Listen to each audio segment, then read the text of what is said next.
C'est l'heure d'entamer notre voyage quotidien à travers les actualités parlementaires. Bonsoir à tous, voici le sommaire. Échange de vœux entre les agents parlementaires et le président de l'Assemblée nationale hier. Occasion pour Loïc Berhounouv-Lavonu de féliciter et d'encourager le personnel de l'institution pour une année de grands défis relevés. Les membres du bureau et de la conférence des présidents de l'Assemblée nationale y étaient aussi.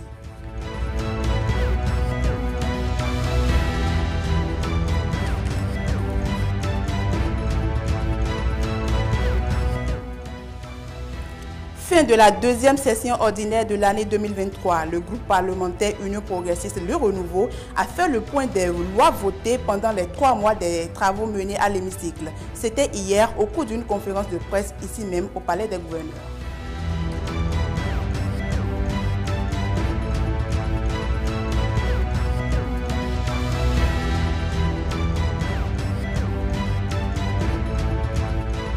Quelle est la dernière fois que vous vous êtes rendu dans une bibliothèque? Même dans une ère marquée par l'évolution du numérique, les bibliothèques ne restent pas figées dans le passé.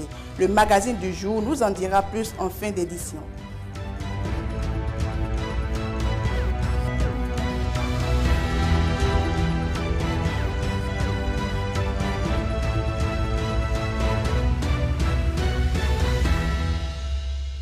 À nouveau, bonsoir. Les agents de l'Assemblée nationale ont procédé à la traditionnelle cérémonie de présentation des vœux au président du Parlement. C'est un événement qui se tient chaque année à l'occasion du Nouvel An. Des membres du bureau et de la conférence des présidents de l'Assemblée nationale étaient aussi présents. Voici le compte rendu de Océane Amoussou. C'est une cérémonie sobre et concise. Elle démarre par un hommage en mémoire des vaillantes personnalités que l'Assemblée nationale a perdues ces 2 derniers mois. Nous avons perdu un honorable député et 2 de nos camarades qui avaient su, par leur sympathie et leur sens élevé du service public, susciter l'admiration unanime des personnels de notre Assemblée nationale.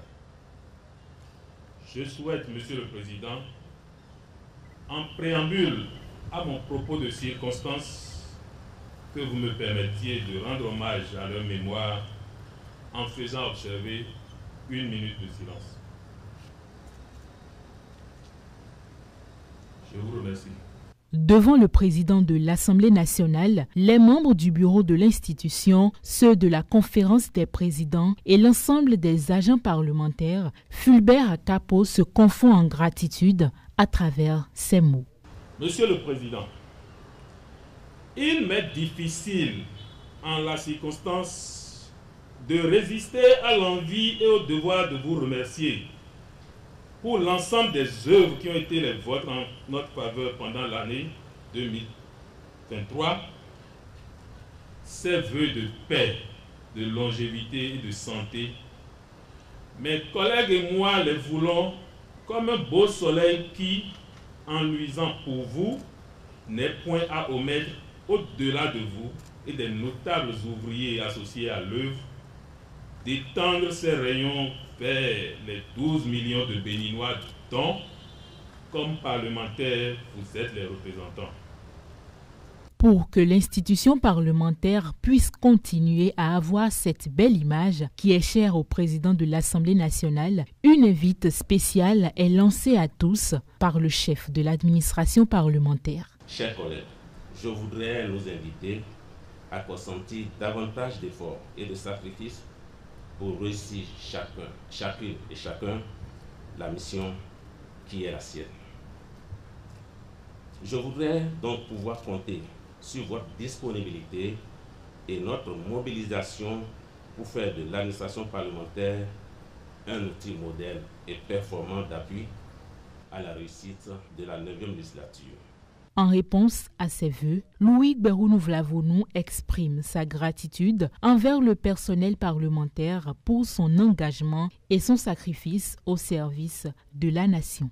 C'est avec un plaisir tout aussi renouvelé qu'en recevant vos vœux, auxquels je suis très sensible, je vous forme en retour et à travers vous, à tout le personnel, les miens, d'une année de santé sans faille et de grâce pour vous.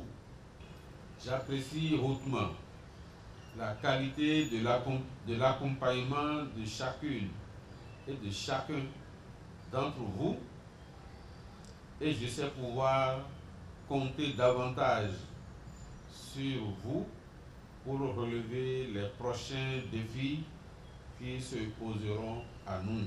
Bonne et heureuse année 2024 à chacun et à tous. La cérémonie s'est soldée par des salutations chaleureuses entre le bureau politique de l'Assemblée nationale et tout le personnel civil et militaire de l'institution. Après les agents parlementaires, les députés de la 9e législature ont aussi présenté leurs vœux de nouvel an au président de l'Assemblée nationale. C'était à l'occasion d'une séance plénière qui s'est tenue dans la matinée de ce mardi 30 janvier 2024 au sein de l'hémicycle. Une première depuis leur installation et qui s'est déroulée dans une grande sobriété. Estelle Dopounou.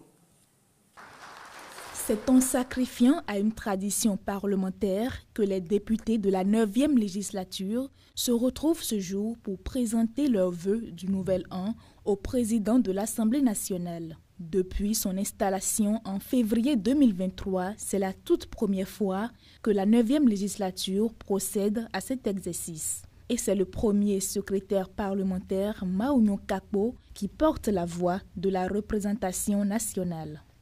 Que la toute transcendance, ainsi que les mânes de nos ancêtres, vous couvrent en permanence de leur protection et de leur bénédiction. Qu'il vous accorde la paix, Monsieur le Président de l'Assemblée nationale, le bonheur et la grâce d'une santé robuste tout au long de la nouvelle année.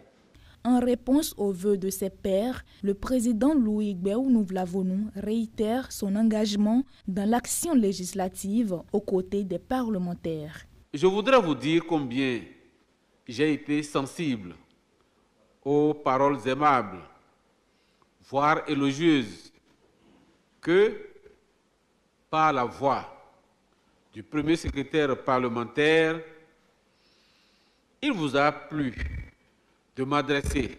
Soyez-en remerciés très sincèrement. Je demeure convaincu que la 9e législature saura contribuer mieux que les précédentes au renforcement de notre processus démocratique et au développement de notre nation. C'est sur cette note d'optimisme et d'engagement que je voudrais clore mon propos en vous formant à mon tour mes vœux sincères de santé, de longévité, de paix profonde et de bonheur pour chacune et pour chacun d'entre vous, ainsi que pour les membres de vos familles respectives. Une déclaration au cours de laquelle le président du Parlement a exprimé ses encouragements à ses collègues députés appartenant aussi bien à la minorité qu'à la majorité parlementaire. En se formant mutuellement les vœux d'une fructueuse année parlementaire, les députés échangent avec le président des poignées de main chaleureuses à travers les salutations d'usage.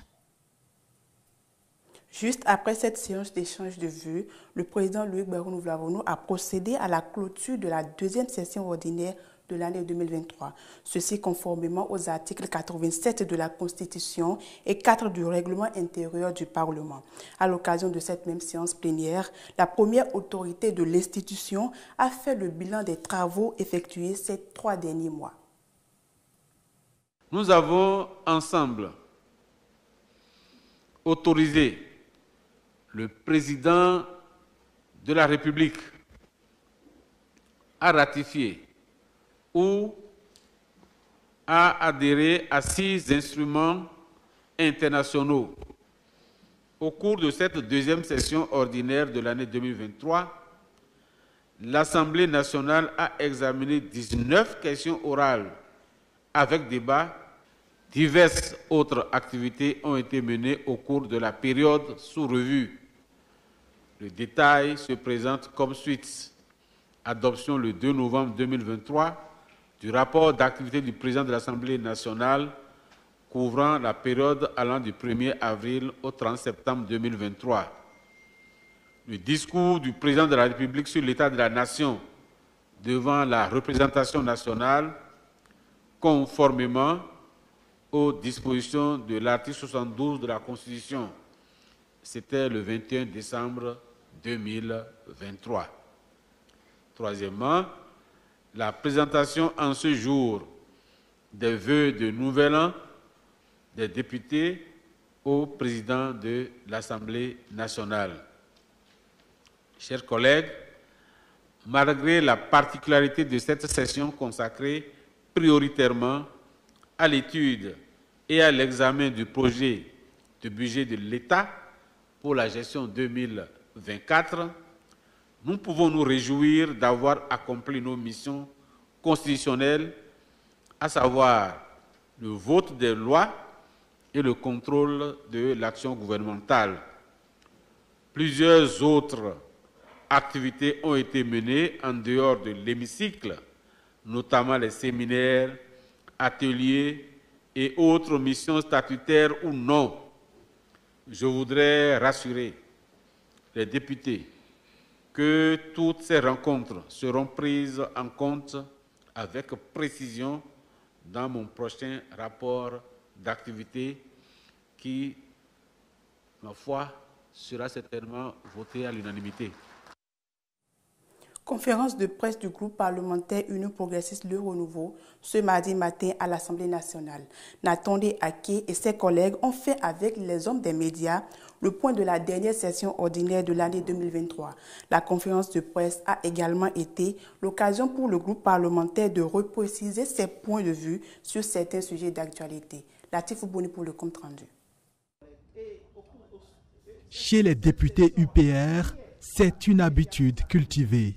Des rencontres périodiques avec les journalistes accrédités au Parlement.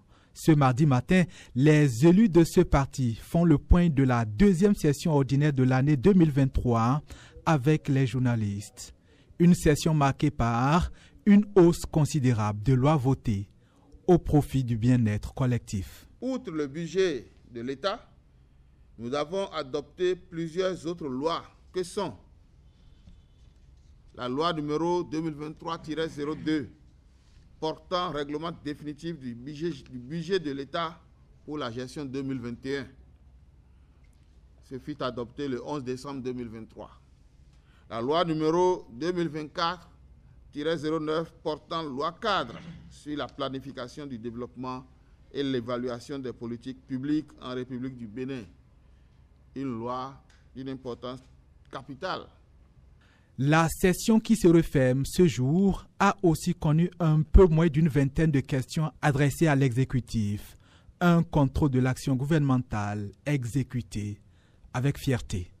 Nous avons exercé avec rigueur notre rôle et posé plusieurs questions essentielles et constructives et participé également au débat sur des questions posées par d'autres collègues, permettant ainsi de veiller à ce que les politiques publiques soient mises en œuvre dans l'intérêt supérieur de la nation. Nous sortons donc de cette session avec un sentiment de fierté, conscient du travail accompli et des avancées réalisées. Pensez-vous que les journalistes ont posé plusieurs préoccupations en lien pour la plupart avec l'actualité, sans oublier les débats sur la révision constitutionnelle? Alors, le texte dit quoi? C'est de revoir le calendrier électoral. Vous savez, le calendrier électoral a été figé dans la Constitution. Et c'est la seule chose qu'il a touchée. Il y a une autre correction d'une phrase. En aucun cas, nul ne peut exercer plus de 2 mandats présidentiels. On a corrigé la phrase. D'ailleurs, c'est le président de la République qui a attiré notre attention sur le fait que ça fait 2 négations et que la phrase pouvait être prêtée à confusion. Donc, il a proposé, dans tous les cas, nul ne peut faire plus de 2 mandats. Donc, c'est un renforcement de ce dispositif. Puisqu'en réalité, quand on dit qu'on va réviser la Constitution, tout le monde ne voit que le 3e mandat. En déplaçant le calendrier électoral pour permettre que les actuels puissent parrainer, c'est qu'on fait les présidentielles avant. On fait les présidentielles avant les législatives et communales. La conséquence, c'est que le président de la République, dans sa proposition, le nouveau président, va prendre service en mars et non en mai. Ce qui aboutit à une réduction du mandat actuel du président. Une conférence de presse que le groupe parlementaire Union progressiste Le Renouveau termine en renouvelant son engagement à toujours répondre aux exigences de la redevabilité qui requiert de façon permanente la reddition de comptes. Allons à présent en France où les députés ont auditionné il y a quelques jours Lionel Zessou, l'ancien Premier ministre béninois, sur la politique africaine de l'Hexagone. Durant environ 3 heures, il a partagé sa vision de l'Afrique d'aujourd'hui et de demain. Il a également analysé les rapports franco-africains. Nous vous proposons un extrait des propos de l'ancien Premier ministre sur la jeunesse africaine, le niveau des investissements français en Afrique et surtout sur le rôle pionnier joué par le président Patrice Talon sur la restitution des objets d'art en cours partout dans le monde. Oui, on est un continent jeune, mais ce qui est le plus intéressant, c'est pas tellement qu'on soit jeune. Au Bénin, l'âge médian, c'est 17 ans et demi, où vous avez de plus en plus d'inactifs à la charge des actifs. Un deuxième élément, c'est que beaucoup de choses est concentré sur le contrôle des naissances, la maîtrise de la fertilité, la fécondité. En réalité, le vrai moteur en Afrique de la démographie, c'est l'augmentation de l'espérance de vie. Ça n'est pas que nous avons des excès de naissance, c'est que nous avons de moins en moins de mortalité. Quant aux échanges, je m'amuse du fait que vous expliquez qu'il y a 20 ans, la Chine, c'était moins de 3 milliards d'échanges avec l'Afrique subsaharienne, et qu'aujourd'hui, c'est beaucoup plus, ça a été multiplié par 20, c'est pas loin de 60 milliards de dollars. Oui, mais mettez cela en miroir avec l'Europe. Il y a 20 ans, c'était moins de 200 milliards d'échanges, d'importations chinoises en Union européenne. Aujourd'hui, c'est 650 milliards. L'Afrique est en équilibre et pas en déficit. Le déficit de l'Union européenne vis-à-vis de la Chine est de 390 milliards de dollars. Le déficit 2023 estimé de l'Afrique vis-à-vis de la Chine est de 2 milliards. Et le président du Bénin, Patrice Talon, est celui qui a écrit à la République française en disant « restituer les objets ». Il a eu une réponse négative du président Hollande, positive du président Macron à Ouagadougou en 2017. Donc effectivement, le Bénin est assez associé à tout cela, si vous voulez. Et c'est absolument déterminant parce que je crois que c'est ce qui a été le mieux réussi du premier quinquennat du président de la République en matière de relations avec l'Afrique. Parce que ça jouait sur des choses très importantes, la dignité, l'identité même. Et ce qui, moi, m'a frappé, c'est que là-dessus, la coopération est totalement confiante. L'imitation par les Européens de la France est spectaculaire. Les Belges, les Allemands, et enfin, la France fait des émules partout, au point où volontairement les Américains sont en train de restituer au Nigeria, au Bénin, un certain nombre d'œuvres qui avaient une origine un peu floue. C'est une coopération exemplaire qui pourrait être l'emblème des coopérations à très fort contenu de connaissance et de confiance.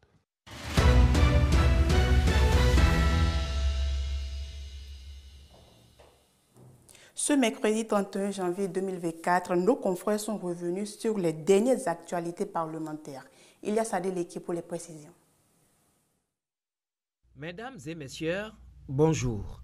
Au Palais des gouverneurs, il y a eu communion fort simple hier entre le président de l'Assemblée nationale et le personnel civil et militaire de l'institution.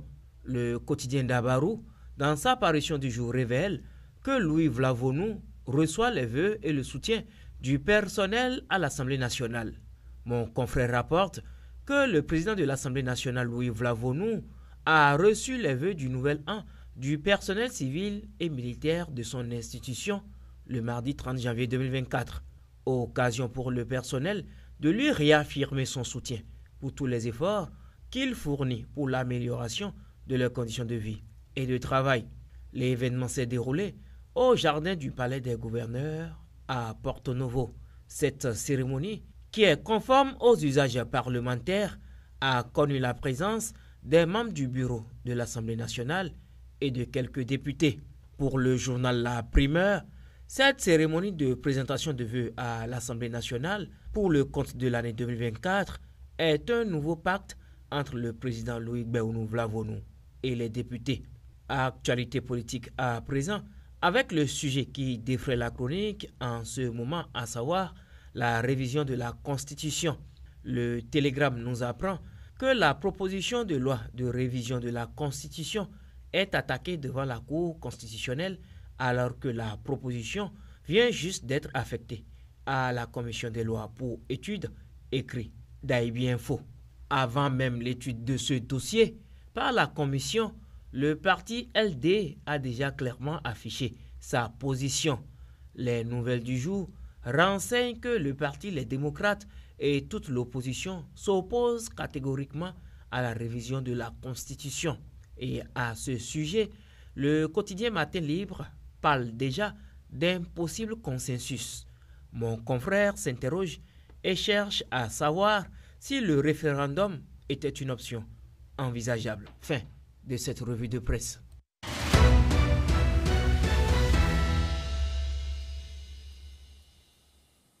Même dans un monde numérique en constante évolution, les bibliothèques persistent en tant que sanctuaire de savoir. Au-delà donc de simples dépôts de livres, les bibliothèques offrent un espace de calme et de concentration pour l'apprentissage. Dans la page magazine du jour, nous allons voir la fréquentation actuelle des bibliothèques ces dernières années. Ici, nous sommes dans une bibliothèque, un lieu de savoir où enfants, jeunes et adultes viennent se cultiver et se ressourcer de savoir. Ricardo Lovi et ses amis sont des étudiants en fin de formation de l'administration hospitalière et intendance. Ils sont venus faire des recherches pour la rédaction de leur mémoire de fin de formation. Comme eux, plusieurs d'autres s'y rendent pour lire. Moi, je viens ici pour me cultiver, lire, quelquefois faire des recherches. D'autant plus qu'aujourd'hui, dans les écoles, nous n'avons pas toute la documentation nécessaire, mais dans les bibliothèques, nous pouvons avoir le nécessaire. Des documents de travail, des livres, des romans, quelquefois, pour se distraire, pour se cultiver. Comme l'autre le dit, s'il faut cacher quelque chose à l'Africain, il faut le mettre dans les livres. Donc, en lisant, en se cultivant, on ne peut jamais désapprendre. Je fréquente la bibliothèque depuis le cours primaire, disons depuis que j'ai l'âge de 8 ans.